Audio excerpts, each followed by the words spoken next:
예, 할렐루야. 여러분, 오늘 아까 말씀 주신 것처럼 어제 첫날부터 집회가 이제 뜨거워서 이게 뭐 계속 진행돼야 되는 게 맞나 싶을 정도로 너무 뜨거워가지고 저는 그냥 나는 잘 삽시다 하고 내려오려고 했어요. 근데 주제가 주제인 만큼 그렇게 해서는 안 될 것 같고, 또 이 때를 따라 지금 에어컨이 안 나오고 있죠. 결사, 항전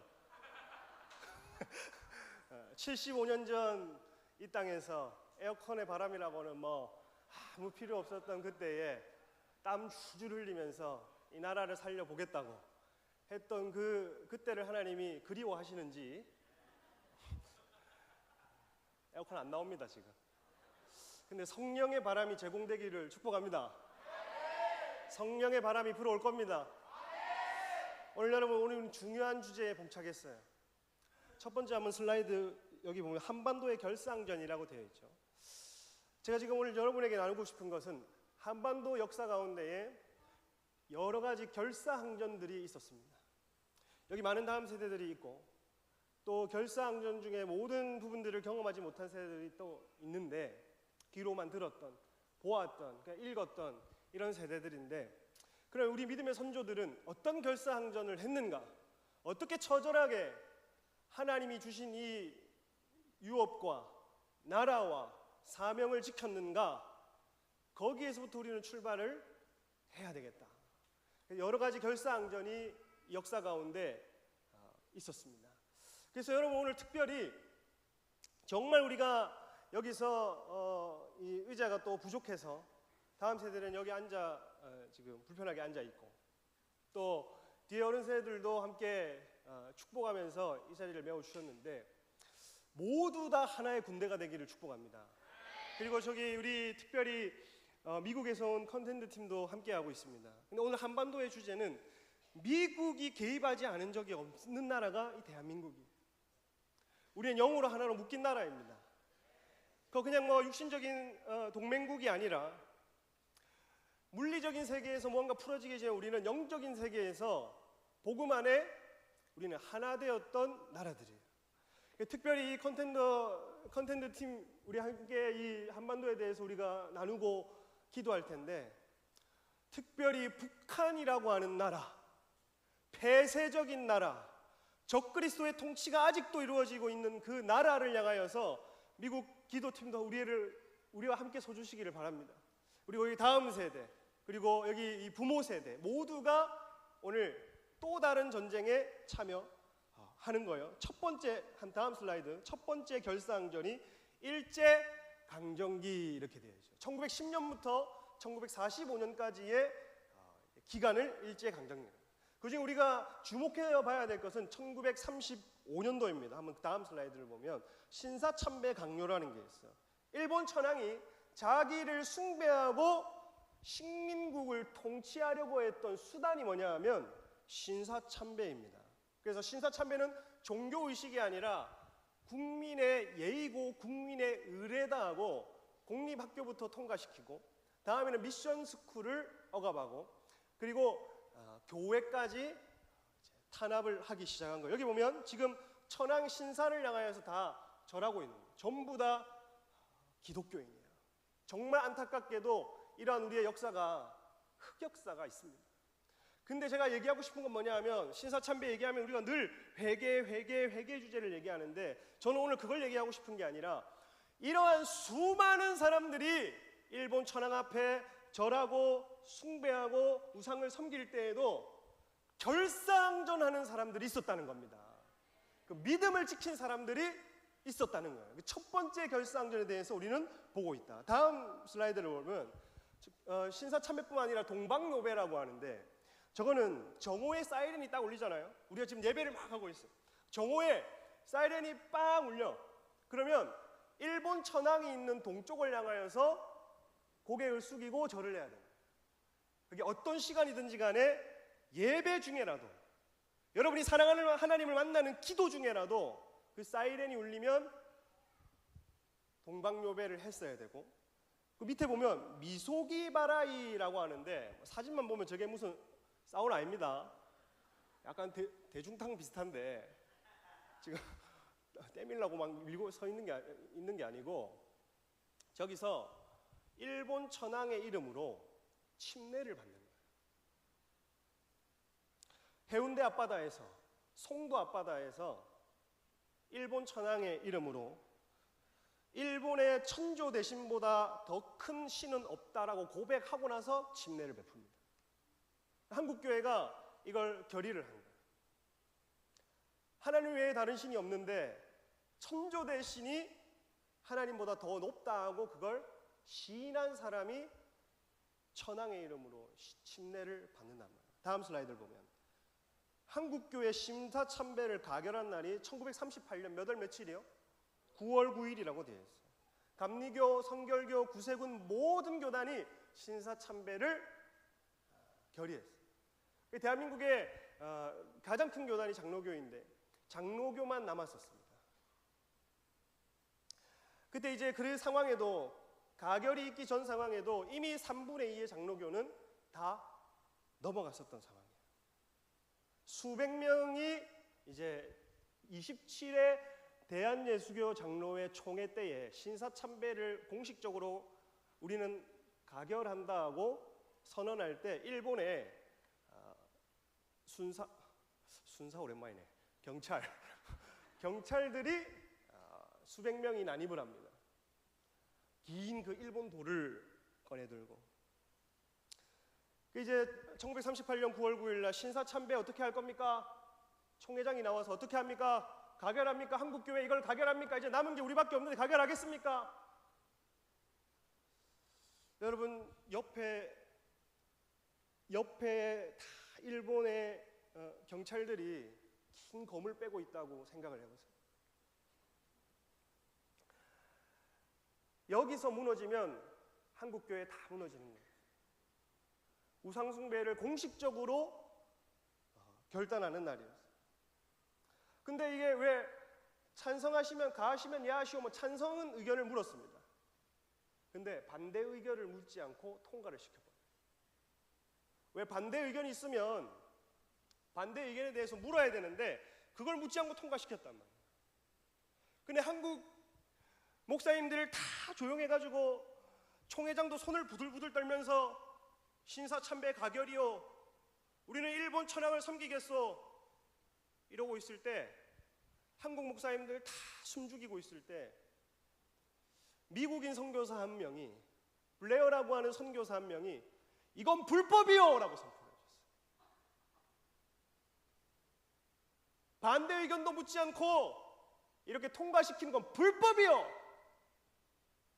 그때도 한국 목사님들 가만히 있었어요. 주변에 있던 또 다른 미국 선교사님들이 이건 불법이요 라고 외쳐줬어요. 그러고 나서 이 한국교회 신사참배 가결 보면 가결문이 있습니다.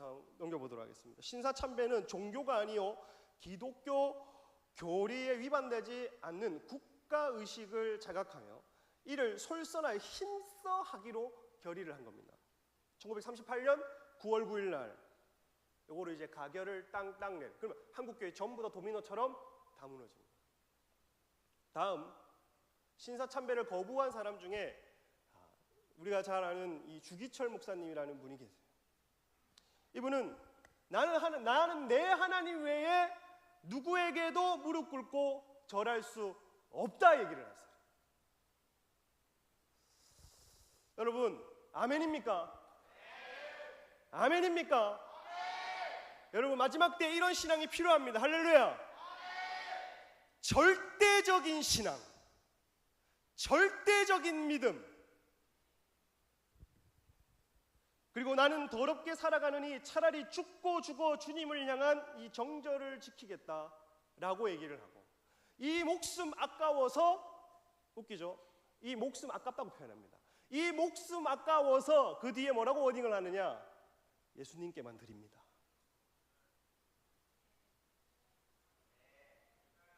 부디 예수로 죽고 예수로 삽시다 이렇게.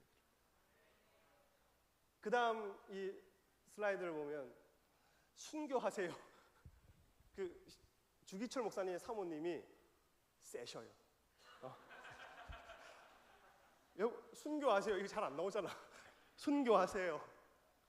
목사님이 순교하셔야 무엇이 산다? 한국교회가 살아난다. 근데 진짜 이 주기철 목사님이 순교하고 나서 1년 뒤에 대한민국이 일본 식민지에서 해방이 됩니다. 할렐루야. 이 주기철 목사님도 사람인지라 그 전날에 여보 나 숭늉 한 그릇만 먹고 싶소. 이런 걸 우리는 한국인이니까 이런 역사를 보다 보면 소위 국뽕이 차오르잖아. 그래서 나도 아침에 오늘 일어나서 저희 사모에게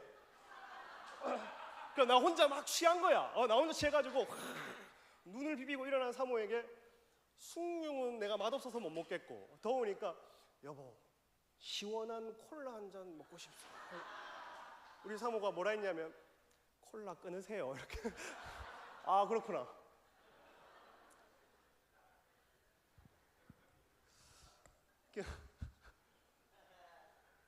여러분 이러한 어떤 죽어도 예수 앞에 죽겠다고 하는 결단, 살아도 예수 앞에서 믿음 지키고 살겠다고 하는 그 결단, 그게 여러분 우리 세대에게 필요합니다. 왜냐하면 지금은 주님 다시 오실 마지막 때거든요. 다음 슬라이드를 보면 무릎 꿇지 않은 자 40만 명이 있어요. 일본 총독이 일본 제국회의에서 한국 통치는 잘 돼가고 있냐라고 물으니까 일본 총독이 뭐라고 얘기를 하냐면 조선에는 죽음을 두려워하지 아니하는 40만의 군대가 있는데 그것은 그리스도인입니다라고 얘기를 하는 거예요. 그 당시에 대한민국 인구의 1.8%예요. 1.8%만 무릎 꿇지 않는 신앙, 무릎 꿇지 않겠다고 하는 신앙 1.8%만 있으면 산다는 겁니다. 저와 여러분이 이런 믿음의 고백이 있기를 축복합니다. 부산에도 여기 증평에도 인천에도 우리 미국 심지어는 미국에도 여기 여타 다른 지역에 오신 분 모두 그 도시에는 무릎 꿇지 않는 자들이 있는데 그들의 이름을 그리스도라고 부릅니다. 여러분의 도시가 그렇게 칭함 받기를 축복합니다. 그 다음 슬라이드를 보면 무릎 꿇지 않는 40만, 누구든지 사람 앞에서 나를 시인하면, 이거 특별히 제가 신경 써서 영어로 이제 요 두 구절만 준비했기 때문에 다 같이 한번 읽어보도록 하겠습니다. 이 구절, 첫 번째 구절 읽어보도록 하겠습니다. 누구든지, 시작. 누구든지 사람 앞에서 나를 시인하며 나도 하늘에 계신 내 아버지 앞에서 그를 시인할 것이요. 두 번째 구절 읽어보겠습니다. 시작. 누구든지 예수를 하나님의 아들이라 시인하면 하나님이 그의 안에 거하시고 그도 하나님 안에 거하시고.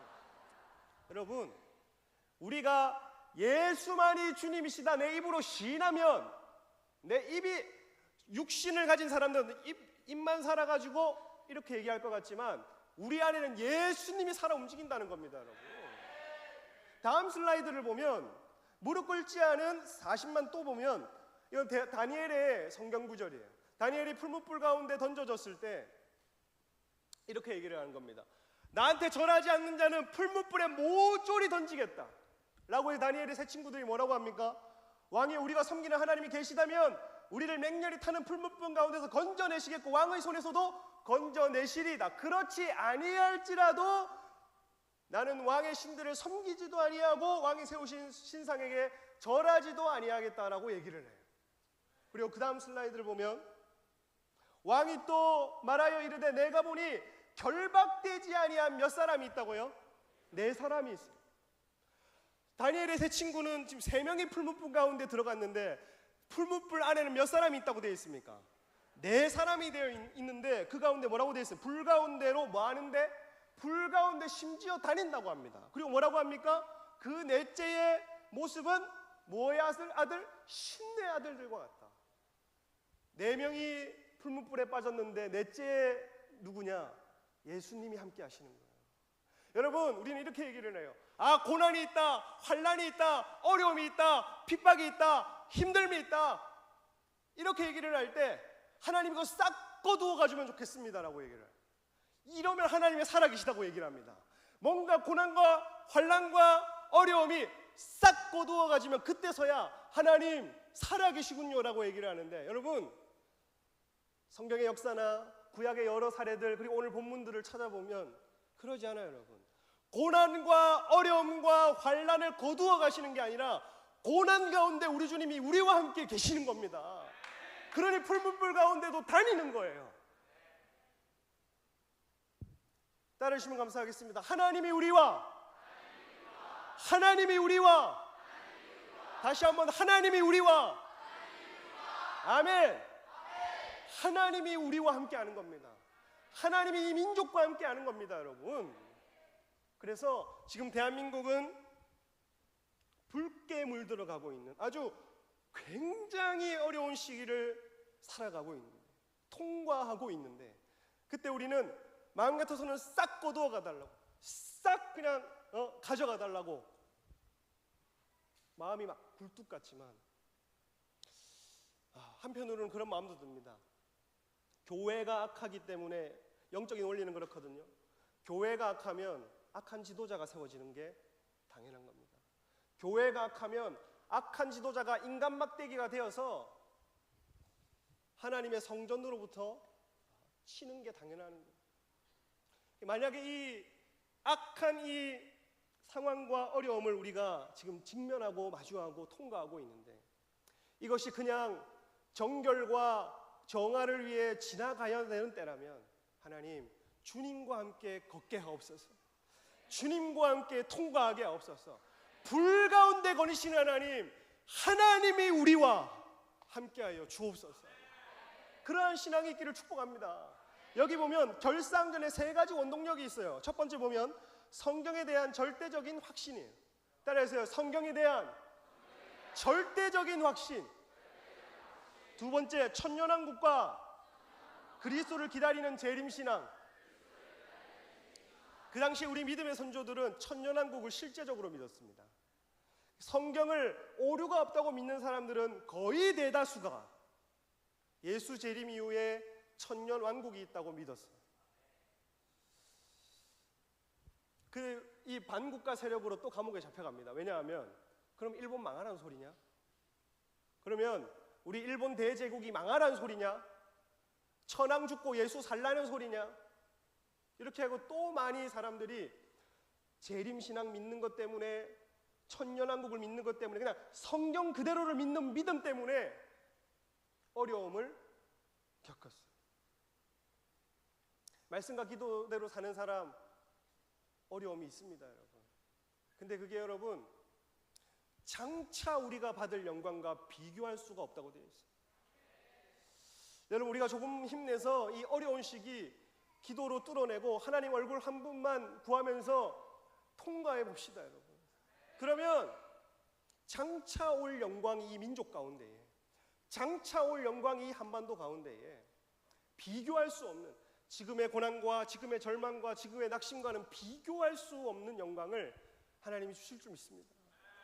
다음 슬라이드를 보면 결사항전의 세 가지 원동력 중에 평양대부, 세 번째는 하나님 절대적인 신앙, 이게 있었고, 말씀대로 믿는 신앙이 있었고, 재림 신앙이 있었고, 예수님 다시 오십니다. 다음 세대 여러분. 두 번째 이 원동력은 반드시 가셔야 돼요. 예수님 다시 오십니다. 어쩌면 저와 여러분이 육신의 두 눈을 뜨고 살 때 오실지도 모르겠습니다. 여기서 제가 또 날짜까지 나아가면 저는 이단이 돼버리는데 더 이상 얘기하진 않겠습니다.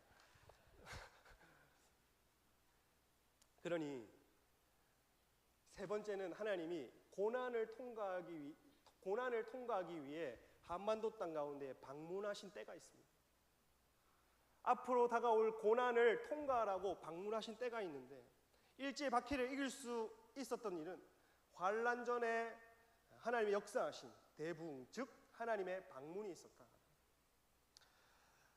평양의 선교사들은 한반도가 이제 식민화가 된다고 하는 소식을 듣자 이거 부흥 말고는 대한민국에 답이 없다 이렇게 얘기를 했어요. 그렇게 해서 윌리엄 존스톤이라고 하는 목사를 초청을 합니다. 이분도 미국 목사님인데 뉴욕에서 파송받은 목사님인데 인도와 웨일즈 부흥을 겪었던 분이에요. 이 사람이 이렇게 얘기를 합니다. 인도의 부흥, 웨일즈 부흥을 평양 선교사들과 성도들에게 전파하면서 조선에는 누가 성령 충만함을 받고자 하는가 하므로 손을 들고 일어나시오. 요즘 우리 한국 사람들은 이렇게 얘기를 하면 부끄러워가지고 100%다. 누가 성령 충만 받을래? 누가 부흥가 한가운데 뛰어들래? 누가 내 역사 가운데 뛰어들래? 우리나라 정서상 저요 못한다. 누가 했느냐? 길선주. 다음 슬라이드 보면 평양 대부흥의 주역이 될 길선주가 손을 들고 내가 성령 충만을 받고 내가 부흥을 보고 싶어 손 들었더니 존스턴 목사가 반드시 조선 땅에 부흥이 올 것이다 예언을 해버리는 겁니다. 그로부터 2년 뒤 다음 슬라이드.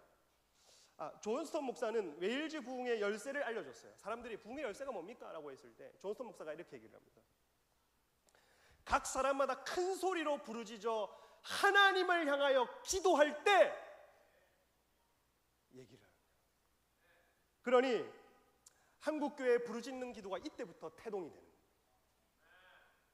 거예요. 부흥이 어떻게 온다고? 어떻게 온다고? 웨일즈 부흥 어떻게 왔다고? 그건 가르쳐주고 가야지. 각 사람이 하나님의 방문을 간절히 기도할 때 하나님은 이곳에 오신다라고 얘기를 해요. 여러분, 오늘 우리가 이 한반도의 주제를 놓고 메시지를 다 나누고 기도할 때 여기 있는 한 사람도 빠짐없이 각 사람이 하나님의 얼굴을 구하며 한반도에 하실 일들을 기다리며 기도할 때 그것을 우리는 바라보고 기도하는 겁니다. 그 다음 슬라이드를 보면 2년 뒤에 정확하게 평양대 부흥이 찾아와요. 길선주 장로는 1년 전 친구가 죽기 전에 재산을 맡겼어요. 그때 강력한 회개형이 부어졌는데 우리처럼 이렇게 낮에는 기도하고 전도하고 밤에는 이런 어떤 집회를 했어요. 그걸 이제 계속해요. 4일부터 15일까지. 근데 이제 길선주 장로가 이렇게 얘기를 하는 겁니다. 나는 사실 내 친구가 1년 전에 친구가 재산을 넘기고 갔을 때 이거 우리 아내는 이거 셈을 잘 못하니 자네가 좀 해주게 라고 했는데 그 당시 하나로 3억을 사치해버려요. 그리고 어떤 여인은 이 회개의 고백을 듣자마자 나는 청일전쟁 때에 피난하려고 뛰어가다가 이 아이가 너무 무거워서 이 아이를 그냥 나무에 내쳐서 죽였다는 거예요. 나는 그런 살인자라고 하는 겁니다. 그래서 선교사님들이 이렇게 기록을 해놨어요. 평양에는 인간이 지을 수 있는 모든 죄가 토해내어졌고 사함받았다. 그로부터 평양은 유례 없는 하나님의 도성이 되었다. 그리고 나서 그냥 회개하고 눈물 짜고 끝난 게 아니라 손해를 끼친 사람에게는 가서 내 미안하다. 저울을 속여 팔고 그렇게 왜 우리도 왜 그 족발 시켜 먹을 때 밑에 뼈 많으면 기분 안 좋잖아. 그런 것처럼 내가 속여서 팔았다. 그런 거 미안하다 사과하고 그렇게 미안하다고 이렇게 형제의 어떤 그 용서와 사랑이 도시 가운데 덮어버려요. 그 다음 슬라이드. 근데 여러분 약속의 도시 부산 따라해보세요. 약속의 도시 부산. 여러분 평양 대부흥이 있었을 때 대한민국 모든 도시에 제주도까지 모든 사람이 이 부흥의 불씨를 날랐거든요. 근데 부산에는 어찌된 일인지 부흥이 안 왔어요. 부흥이. 이거는 근거 있습니다. 근거 있는 자료입니다. 대한민국 교회사 최고 권위자 중에 한 분이 직접 얘기를 한 거예요. 부산에는 한 번도 평양 대부흥의 불씨가 온 적이 없다. 그러면 뭐냐? 어떻게 부산의 교회가 세워졌느냐? 소수의 교회는 있었지만 피난민들이 내려오다가 더 이상 갈 데가 없어가지고 부산에 와서 그냥 숟가락 하나 들고 믿음 하나 들고 와가지고 여기서 기도하고 예배하고 말씀 읽고 그렇게 하다가 교회가 자연적인 이동 때문에 성장이 돼버린 거예요. 부산은 그 피난민들을 받은 도시입니다. 가마솥 부자라고 했죠.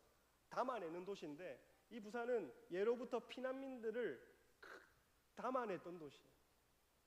근데 피난민들만 담아낸 게 아니라 하나님이 복을 주셔서 북한 성도들의 기도, 북한 성도들의 영성, 북한 성도들의 믿음, 이 사람들의 어떤 그 유업이 부산 땅 가운데 고스란히 왔습니다.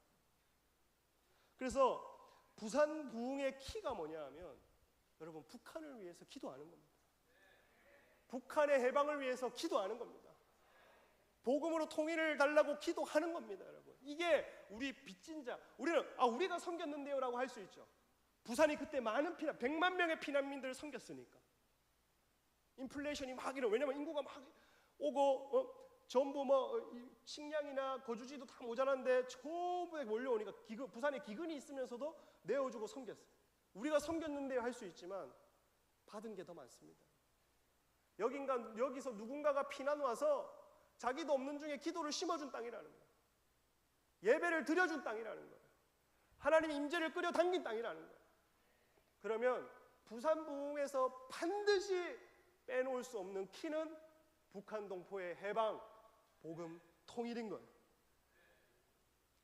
일제강점기 때를 통과했던 평양대 부흥이 마지막 때의 예표라면 부산에 일어날 부흥은 실제적으로 마지막 때를 통과할 부흥이 될 것입니다. 다음 슬라이드를 보면 두 번째 결사항전 6.25 한국전쟁. 6.25 전쟁이 다음 슬라이드를 보면 1945년 8월 15일 조선이 일제치하에서 해방되었는데 바로 이렇게 상황이 좋아진 게 아니에요. 38 분단선 이북으로는 소련이, 이남으로는 미국이 다스리면서 반쪽짜리 해방이 됩니다.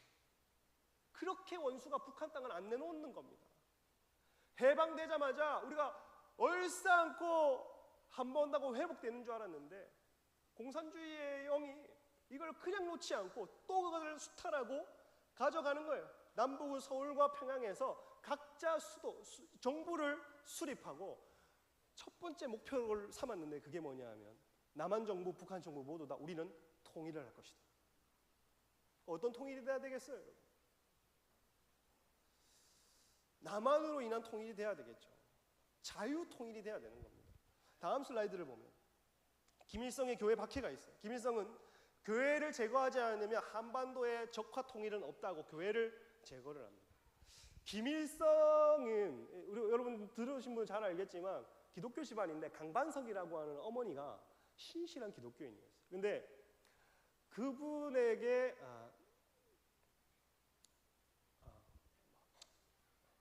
넘어가도록 하겠습니다. 이것도 말을 계속 하다 보면 시간. 1번 김일성이 교회 박해를 시작하는데 어떻게 얘기를 하냐면 정치에 관여하는 목사들 전부 납치하고 살해를 해버립니다. 그리고 토지와 건물을 강제로 몰수해버립니다. 그러니 교회의 역할을 막아버리는 거죠. 그리고 헌금을 금지시켜버립니다.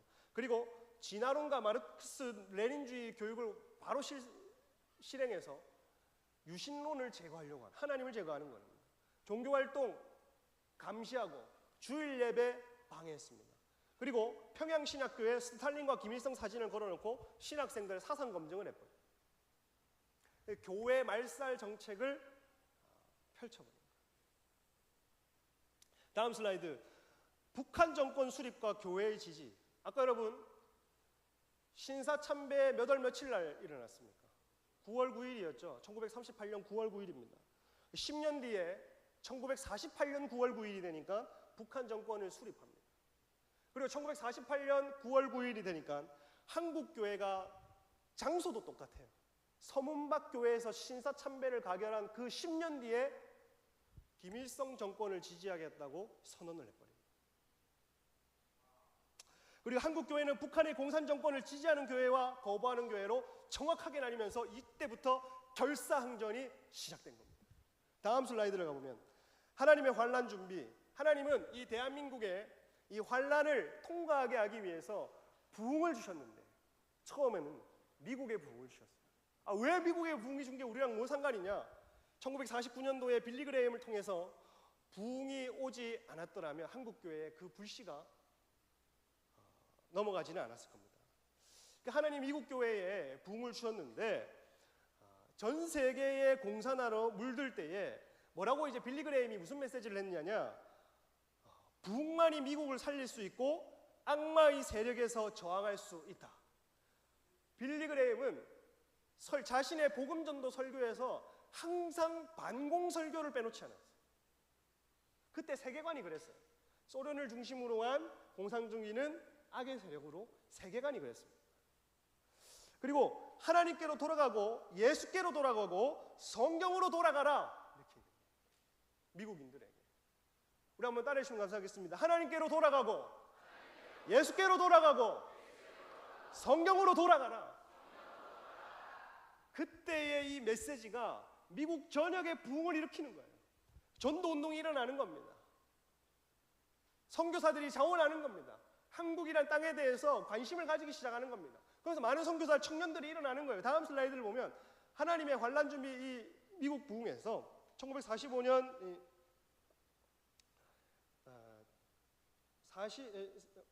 50년 3월에서 5월 사이에 9주 동안 미국의 부흥을 빌리 그레이엄과 함께 바피어스라고 하는 목사님이 부흥을 이끌었습니다. 근데 한국교회 선교사, 한국교회 목사님들도 한국교회에 이렇게 공산화가 되고 있고 적화로 물들고 있는 이 땅에 부흥만이 아니면 답이 없다. 하나님의 방문이 아니면 답이 없다. 라고 바피어스 목사를 초청을 해요. 9주간 구국복음 전도운동이라는 것을 확산하는데 40여 개의 비기독교 학교에 10만 명의 불신 청소년들에게 복음을 전합니다. 그리고 대구시청이 11일간 대규모 경기장을 빌려주고 그때 6만 명이 모였어요. 그리고 9주 동안 매주 3,000명씩 회심이 일어나기 시작합니다. 그러니까 6.25가 일어나기 2달 전에 6.25가 일어나기 2달 전에 하나님은 미국의 부흥을 계획하시고 이 미국의 부흥이 한국으로 넘어가기를 원하셨고 이 한국의 부흥이 정확히 전쟁이 일어나기 9주 전에 전국을 한번 쓸어가 버리는 거예요. 환란을 뭐하라고?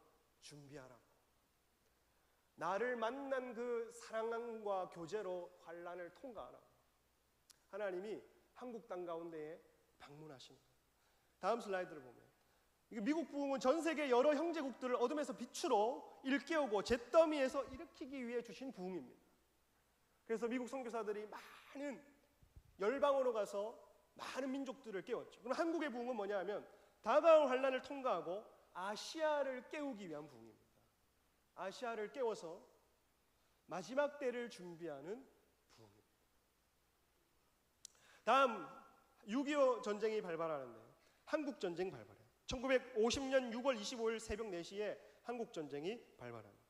3일 만에 서울 수도가 함락이 돼버리고 7월 20일에 대전이 함락돼 버립니다. 경남까지 진격하면 100만 명이 부산으로 피난 오는 상황이 돼버린 거예요.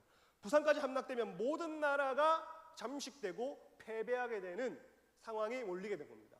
이때의 최후 전선을 우리는 뭐라고 부릅니까? 낙동강 전투, 낙동강 방어선이라고 부릅니다. 여러분이 밟고 있는 이 땅에서, 여러분이 서서 예배하는 이 땅에서, 여러분이 기도하고 있는 이 땅에서, 여러분이 주님의 소리를 바라는 이 땅에서 최후의 전쟁을 벌인 거예요. 다음 슬라이드를 보면 하나님의 전략 인천 상륙 작전이 있었어요. 인천 상륙 작전은 하나님의 전략이에요, 여러분. 메가더 장군이 그냥 인천 상륙 작전을 한 게 아니라 영등포 한 언덕에서 본인이 얘기합니다. 나 하나님의 계시를 받았다. 전쟁 중에도 매일 성경 한 장을 읽고 전쟁 중에도 매일 기도를 하며 하나님의 전략을 보였어요. 그 본인이 표현하기 계시를 받은 날이 6월 29일인가 그럴 거예요. 여러분, 군인이 그냥 전쟁 수행 잘하는 것만으로도 누가 뭐라 할 사람 없습니다. 여러분. 근데 그 총포탄이 날아가고 전우가 죽고 생사가 갈린 그 상황에도 매일 하나님과 연결된 삶을 살았다는 거예요. 매일 하나님과 연결되어서 묵고 살았다는 거예요. 하늘의 총포탄에 주목하지 않았다는 거예요. 매일 하나님의 감동을 받고 매일 하나님께 아뢰고 하나님께 연결된 사람이 있었어요. 이 뭐냐면 여러분, 환난 때 여러분의 기름을 부으십시오. 환난 중에 여러분의 기름을 취하십시오. 여러분, 매일매일 취하십시오.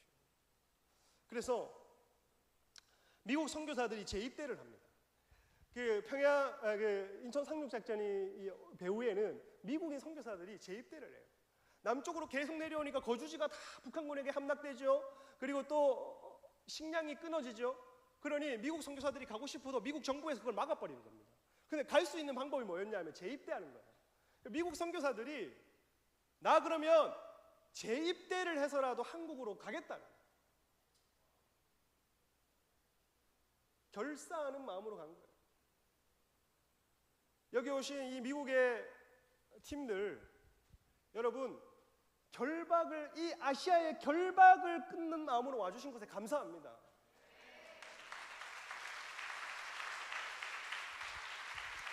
여러분의 선조들의 그 정신을 이어받으시길 축복합니다.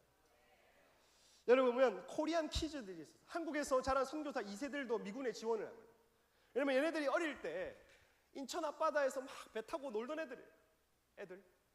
그런 애들이에요. 이런 애들이 인천 앞바다에서 막 놀던 경험이 있으니까 바로 인천 상륙작전의 그 전략 요원으로 채택이 되는 거예요.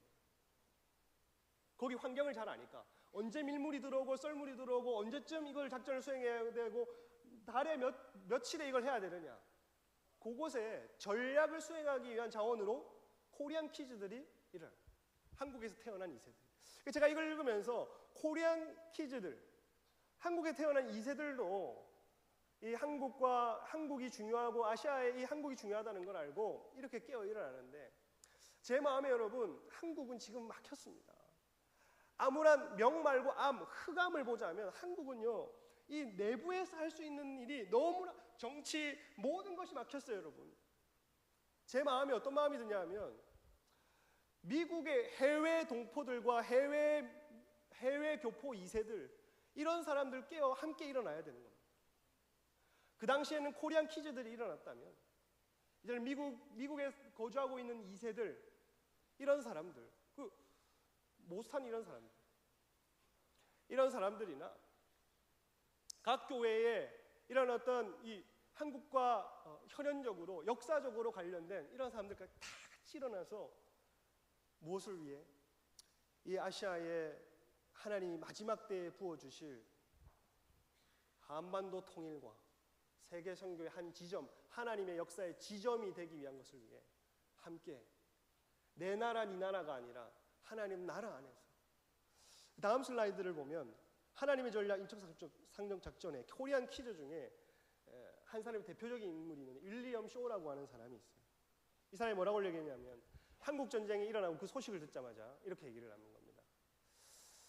아버지에게 이렇게 편지를 해요. 아버지, 한국인들은 자유를 위해서 저렇게 피를 흘리고 있는데, 내가 전쟁이 다 끝나고 모든 평화가 다 찾아오고 모든 것이 다 안전할 때에 한국으로 돌아간다면 무슨 의미가 있겠습니까? 나 그 땅에 가겠습니다. 요한복음 15장 13절을 이 사람이 읽고 갑니다. 이 말씀을 마음에 새기고 가요. 뭐라고 되어 있습니까? 사람이 친구를 위하여 자기 목숨을 버리면 이보다 더 큰 사랑이 없나니.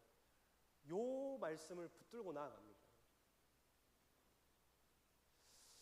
저는 여기 이 미국 팀들에게도 이 마음이 있어서 아시아의 여러 국가들을 밟아주셨다는 그런 마음, 그런 확신이 있습니다. 여러분, 미국의 선교사님들, 그리스도인들 75년 전에 요 말씀을 실천한 사람들, 오늘 이 말씀을 실천해 줄 우리의 형제된 나라들, 교회들이 필요합니다. 이거는 이 대한민국의 이 체제 전쟁과 마지막 때의 전쟁은 대한민국의 홀로의 싸움이 아닙니다. 하나님 나라의 전쟁이요, 하나님 나라의 전투요, 하나님 나라의 승리로 우리가 함께 취할 겁니다. 두 번째 슬라이드, 다음 슬라이드를 보면 메가더는 인천 상륙작전에 북한군을 진멸시키고, 아까 제가 받았던 계시라고 하는 게 요게 반드시 북한군을 진멸시키고 통일을 이루어 계시라고 하나님께 받고 갑니다. 한국의 구할 전략을 메가더가 이렇게 얘기를 하는 거야. 그 전날 인천 상륙작전을 펼치기 전날에 군대 그 전략책들을, 전쟁 전략책들을 막 다 뒤져 보는데 내일 인천 상륙작전을 해야 되는데 이 마음의 안정이 없는 거예요. 답이 없는 겁니다. 근데 마지막으로 잠들기 전에 메가더가 성경을 핍니다. 성경을 피고 뭐라고 얘기를 하냐면 대한민국이 살 길은 이 책밖에 없다. 대한민국이 살 길은 이 책 안에 있는 살아계신 하나님밖에 없다고 책을 덮어버리고 기도하고 잠들어버립니다. 할렐루야! 대한민국이 살 길은 하나님뿐이에요. 이 나라가 어떻게 태어났습니까, 여러분? 하나님이 태어나게 해주신 나라 아니에요. 하나님이 기도하게 하셔서 태어나게 한 나라 아닙니까, 여러분? 그러면 우리가 살 길, 우리를 나게 하신 분이 하나님이요, 우리를 키워내신 분이 하나님이요, 우리를 이렇게 성장하게 하시는 분이 하나님이요, 우리의 시작이 하나님이요, 우리의 끝이 하나님일 줄로 믿습니다. 그 다음 보면 하나님의 전략 또 보면 이 인천 상륙이 얼마나 어려웠냐면 조수 간만의 차가 9.4m로 계속 오르락내리락. 근데 이게 어떻게 되냐면 2시간마다 이 놓쳐버리면 갯벌이 3.4km가 쫙 펼쳐지는 거예요. 그러니까 이게 전쟁 수행이 안 되는 겁니다. 전략 수행이. 착륙지가 또 모래사장도 아니야. 4.5m 방파제 벽이 돼 있어가지고 사다리 타고 넘어가더라고. 사진을 찾아보니까 사다리를 막 타고 넘어가야 되고, 그리고 한 달에 3일밖에 성공할 수 있는 날이 없어요. 그러면 9월 15일 날 인천 상륙작전을 실패했으면 다음 달로 넘어가야 되는 겁니다. 그럼 우리는 낙동강 전투에 살아남았을지 의문이죠. 성공 확률이 5,000대 1이었는데 목숨을 아끼지 않은 형제 사랑과 하나님과 연결된 삶이 불가능을 가능으로 만들어버린 겁니다. 할렐루야! 마지막 때는 여러분 형제 사랑이 풀어져야 되는 거예요. 마지막 때에 신앙생활하는 사람들, 몸이 없는 사람들 혼자 버티기 힘듭니다, 여러분. 왜 요한 사도가 너희를 형제 사랑하라고 얘기하는 줄 아세요? 왜 계시록 앞에 너희가 형제를 사랑하지 않으면 하나님 사랑하는 거 아니라고 왜 그렇게 경고하는 줄 아세요? 마지막 때는요, 반드시 나 하나의 신앙마저도 붙들어 살기 힘든 때에 옆에 우리 몸된 지체가 없으면 죽는 겁니다. 이때는 조선인들의 세계관 안에서는 마지막 때였어요. 천년왕국을 기다렸단 말이에요. 이 돌파를 이루어낸 것이 형제 사랑과 하나님과 연결된 삶이었다.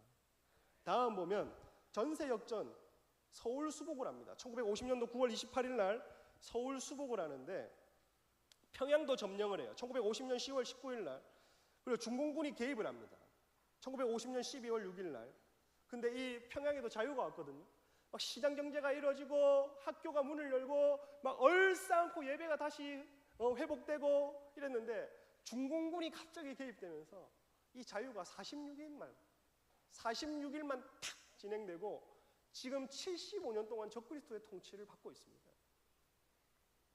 다음 슬라이드를 보면 우리의 남은 사명, 북한 구원과 통일한 겁니다. 다음 슬라이드, 북한교회 폐쇄. 1958년 몇 월 며칠 북한교회 폐쇄한다고요? 1938년 신사참배 9월 9일. 북한 정권을 지지하는 한국교회 결의 1948년 9월 9일. 북한 김일성 정권 수립 1948년 9월 9일. 북한교회 공식 폐쇄 1958년 9월 9일. 지하교회 시대가 돌아옵니다. 해방 후 순교자의 수가 3만 명이 돼버리는 거예요. 공개적인 신앙 고백하기 때문에 죽은 사람들이 대다수입니다. 그리고 예배에 발각되거나 이렇게 죽기 살기로 신앙생활을 했던 거예요.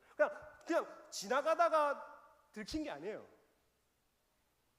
공개적으로 나 예수 믿는다고 순교한 사람이 제일 많고 하나님을 너무 예배하고 싶어서 4명, 5명씩 모여서 숨어서 예배하다가 발각돼서 기꺼이 죽겠다고 죽은 사람이 그 다음 순위를 차지합니다. 숫자에서. 이렇게 죽은 사람이 해방 이후에 3만 명입니다. 여러분 1980년도에 우리가 어제 우리 예준 목사님이랑 얘기를 나눴지만 저희 대한민국의 남은 사명 중에 하나가 10만 선교사 파송입니다. 1974년도 익스플로어랑 1980년도에 부흥 때에 100만 명 이상이 모이는 집회였어요. 그때도 이제 빌리 그레이엄 초대되고 또 여러 CCC의 김중근 목사님이나 이런 분들이 메시지를 전하는데 한국 교회 10만 선교사 파송하기를 결단하십니까? 동의하십니까? 할 때 100만 명에 모인 사람들이 예라고 했습니다.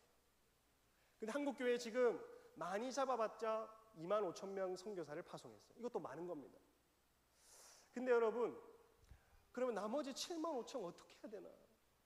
이렇게 생각했는데 제가 계속 드는 마음은 북한에서 공개적으로 자기의 신앙을 밝히다가 발각돼서 죽은 이 3만 명도 순교자, 선교 그 피의 반열에 들어가야 된다. 그 나머지 4만 5천이 남았어요. 하나님, 우리 대한민국 선교하는 나라 되겠습니다. 열박의 복음을 전하는 나라 되겠습니다.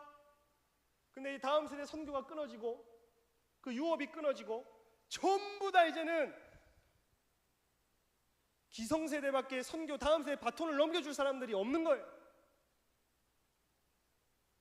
너무 편해진 세대. 한국 아니면 다른 데 적응을 못하는 세대가 지금 난 거예요. 대한민국 수도가 이 수도 물이 제일 깨끗합니다, 여러분.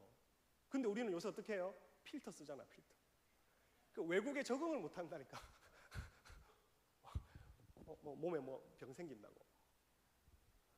그러니까 이 한국의 편리함과 안락과 안주함 때문에 4만 5천은 안 채워집니다. 어떻게 채워져야 되겠어요, 여러분? 북한 동포 해방시켜서 복음 통일 이루어서 함께 남은 사명 이루어야 됩니다. 남은 4만 5천 명. 다음 슬라이드 보면 아까 공개적 신앙 고백할 때 왜 그 김일성, 김정일 사진이 이렇게 있었잖아요. 그게 장대영 교회가 있었던 자리입니다. 거기에 김일성 우상이 세워진 거예요. 저기 보면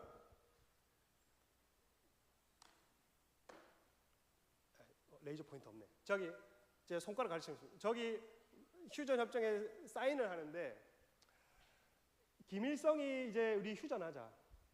이게 세계 정세도 그렇고 이게 인명 피해도 그렇고 고착화되어서 우리 휴전하자 하고 우리 지금 여러분 전쟁을 쉬는 국가입니다. 그래서 이거 한번 해보려고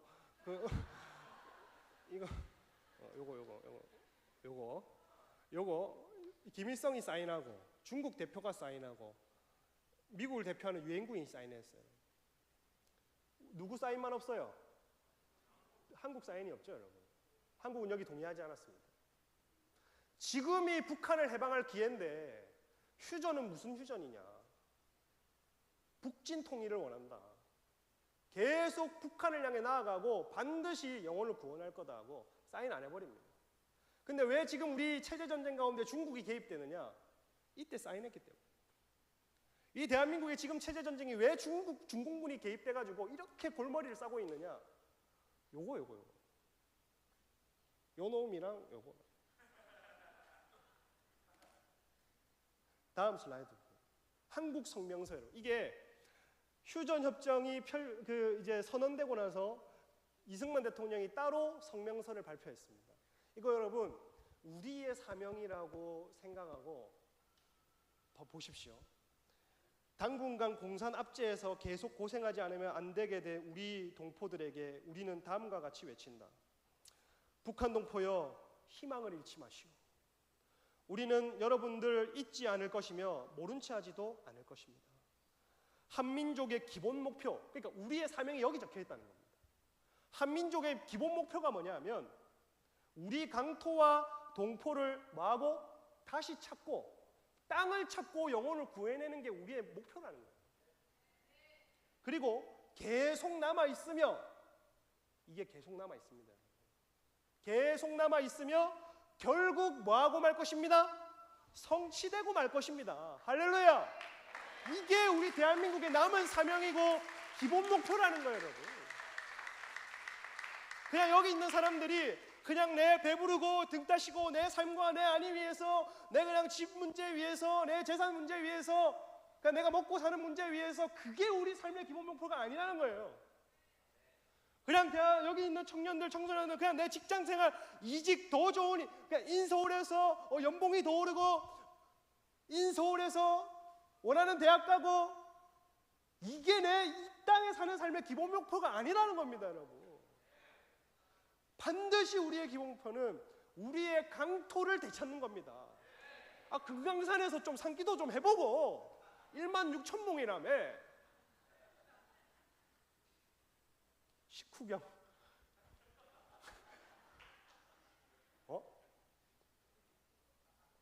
여러분,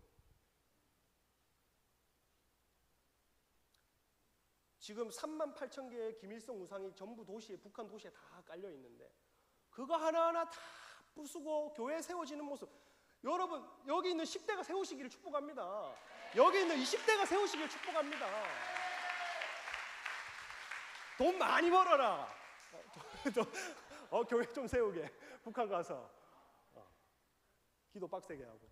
그래서 여러분, 우리의 기본 목표가 있다는 거예요. 다음, 우리 40년 주기가 왔습니다. 제가 보면 여러분 좀 설명을 간단하게 해볼게요. 1948년 9월 9일 여기서부터 지금 1994년대에 이제 지금 빨간색으로 쳐진 데가 김일성이 1994년도에 7월 며칠 날 죽었더라. 내가 그 죽음까지 생각해야 되나? 7월 며칠 날 죽었어요. 어쨌든 김일성이 죽고 1996년도부터 99년도까지 뭐가 일어납니까? 고난의 행군이 일어나요. 북한의 대기근이 일어납니다. 수백만 명이 굶어 죽어요. 근데 여기 보면 1958년도 북한 교회가 폐쇄가 되잖아요. 9월 9일 날. 공식적으로 북한 교회가 폐쇄가 되니까 그 안에서 계속 복음을 전하면 죽여버리고, 예배를 하면 죽여버리고, 정치범 수용소에 가둬놓으면 2년 만에 죽어버리고, 그러니 복음이 전해지는 속도보다 박해 때문에 죽는 속도가 더 빠르게 되는 겁니다. 그러면 이게 복음이 전해지는 속도보다 박해가 더 빨라지기 때문에 더 이상 복음의 맥이 이어지지 않으면 어떻게 된다는 거예요? 자연적으로 교회가 소멸될 위기가 있었어요. 그게 언제냐 하면, 교회가 전면적으로 지하교회로 들어간 58년도, 68년도, 78년도, 88년도, 90, 40년째 요때에 교회가 한번 소멸 위기가 옵니다. 근데 이 김일성이 죽고 나서 그 믿었던 령도자가 죽어버리는 거예요. 우리를 고깃국 먹여줄 것 같았던 그 영도자가 굶겨 죽여버려. 자기가 먼저 간 거야. 근데 그 이후에 대재앙이 일어난 거야. 북한에 먹을 게 없어가지고 북한 사람들이 다 탈북하기 시작한 거예요. 1996년도, 99년도까지 탈북을 해가지고 나 먹을 거 찾아서 가겠다고 먹을 거 찾으러 갔는데, 먹을 거는 고사하고 뭘 만났냐 하면 북한 적경 지역에 있는 선교사들을 만나가지고 복음을 들어버리는 거예요. 그러니까 복음을 듣고 예수를 믿고 다시 북한으로 들어갑니다. 그럼 어떻게 되겠어요? 40년 만에 교회가 소멸 위기가 생겼는데, 그 40년째 해에 육신의 눈으로는 북한의 대기근과 재앙이 일어났지만 영적인 시야로는 하나님이 북한 교회를 소생시킨 때입니다. 그러면 이때에 1998년도 9년도 이때부터 다시 40년이 이제 흘러가고 있는 거예요. 이제 김정은 때의 박해가 더 심해져가지고 다리를 끊어버렸잖아요. 북송에 탈북하면 그냥 송환해 버리잖아요. 경계 더 심해졌잖아요. 그러면 지금 이대로 지금 2000년대, 2010년대, 2020년대, 2030년대가 되면 다시 40년 주기가 오는 거예요. 우리에게는 남은 10년이 남은 겁니다. 이 남은 10년에 필사적으로 우리는 복음 통일을 위해 기도해야 돼요. 이 남은 10년에 필사적으로 북한 구원을 위해서 기도해야 되는 겁니다. 이 남은 10년에 하나님, 이 복음통일이 이루어서 이 대한민국 세계 선교 함께하는 나라 되게 하여 주십시오 하고, 이 남은 10년에 한국교회가 영을 던져야 되는 거예요, 여러분.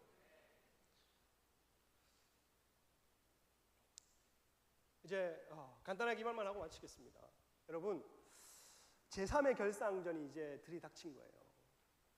북한 동포를 해방하고 북한의 강토를 되찾는 게 우리의 사명이라고 했습니다. 남은 사명.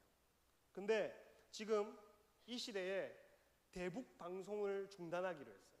그러면 북한을 살리겠다는 겁니까? 죽이겠다는 겁니까? 죽이겠다는 결정을 지금 이 정부 때 하고 있는 겁니다.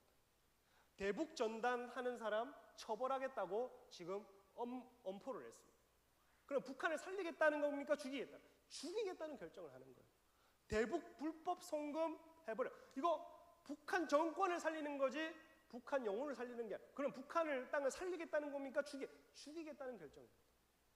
탈북자를 이제 막 송환하는 거예요. 송환하면 어떻게 돼요? 2년 만에 죽어버린다니까. 그건 뭐냐?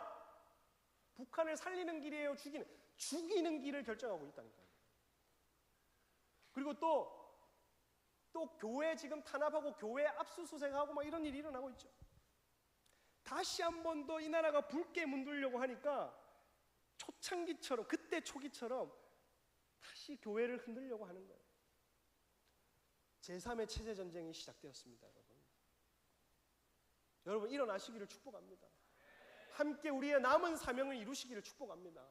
우리에게 남은 기본 목표를 우리는 다시 저와 여러분의 입으로 한번 선포하고 한번 기도하도록 하겠습니다. 아까 대한민국 성명서 부분 한 번만 띄워주시겠어요?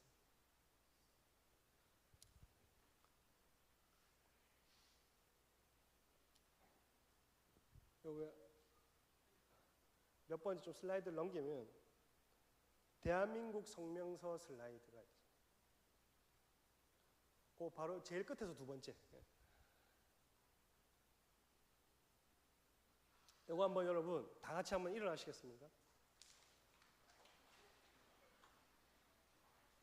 예배팀도 나와주시면 좋겠습니다.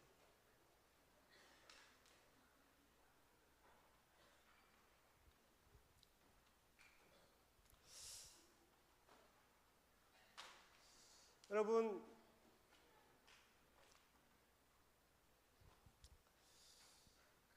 이 나라의 남은 기본 목표와 남은 사명을 위해서 기도하고자 하는 자, 다시 결사항전으로 이 나라를 사수하고 이 나라의 남은 부르심을 이루고자 하는 자들, 한번 좀 더 앞으로 당겨서 나와주시면 좋겠어요.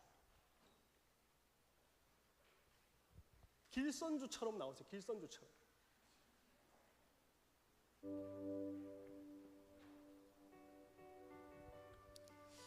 미국 지체들도 함께 나와주셨으면 좋겠습니다. 저희가 삼겹줄은 끊어지지 않는다고 했어요. 함께 싸우는 겁니다.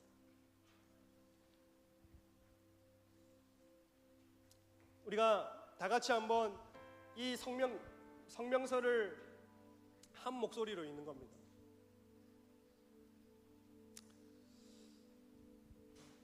제가 하나 둘 셋 하면 같이 여러분의 사명이라 생각하고 여러분의 부르심이라 생각하고 다 같이 한번 읽어보겠습니다. 여러분, 7월 27일 날이 이게 성명서가 발표된 날이라 했죠. 다음 주 주일입니다. 여러분 기억하십시오. 한번 다 같이 읽어보겠습니다. 시작. 당분간 공산압제에 계속 고생하지 않으면 안 되게 된 우리 동포들에게 우리는 다음과 같이 외친다. 북한 동포여, 희망을 잃지 마시오. 우리들은 여러분을 잊지 않을 것이며 모른 채 하지도 않을 것입니다. 한 민족의 기본 목표는 북쪽에 있는 우리 강토와 다시 찾고 구해내자는 목표는 계속 남아 있으며 결국 성취 말 것입니다. 아멘. 아멘. 우리는 다시 찾고 우리는 구해낼 것입니다. 우리의 땅과 우리의 영혼을 다시 찾고 우리는 구해낼 것입니다. 우리 부르심에 합당하게 반응하고자 하는 자들 두 손 들고 한 번 기도했으면 좋겠습니다.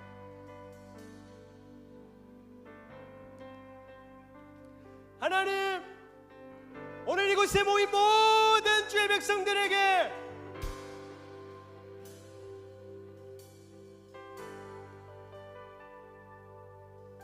우리 선조들의 신앙, 말씀을 말씀대로 믿는 신앙, 내 목숨이 너무 아까워서 예수께만 드리겠다고 하는 절대적인 신앙, 하나님과 연결된 신앙, 우리에게 회복시켜 주옵소서. 북한을 구원하고 북한을 해방하고 자유와 복음 통일을 이루기 위한 남은 사명을 우리가 이 남은 10년 이루기를 결단합니다. 하나님 아버지, 우리에게 오늘 여기 모인 모든 자들의 마음 가운데에 이 부르심이 회복되게 하여 주옵소서. 주님, 내게 이 부르심을 주옵소서. 주님, 내게 이 부르심을 감당할 영을 부어 주옵소서. 하나님, 우리에게 이 사명을 감당할 은혜를 허락하여 주옵소서 하고 우리 한번 주여 한번 부르고 기도하며 외치며 선포하겠습니다. 기도하겠습니다.